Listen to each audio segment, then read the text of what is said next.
ఏ రోజు కూడా రాహుల్ గాంధీ గారి యొక్క కుటుంబము ఓట్ల కోసమో అధికారం కోసమో ఎప్పుడు కూడా వాళ్ళు జీవిస్తలేరు. వాళ్ళు ఆనాటి నుంచి ఈనాటి వరకు కూడా రాహుల్ గాంధీ గారు ఆ కుటుంబము దేశ ప్రజలు బాగుండాలి,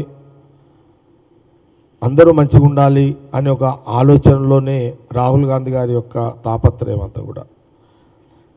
మనం చాలా సందర్భాల్లో మీడియా ముందు కాదు, అందరం కూడా అందరికి తెలిసిన విషయం, అయినా పదే పదే చెప్పాల్సిన అవసరం ఉన్నది.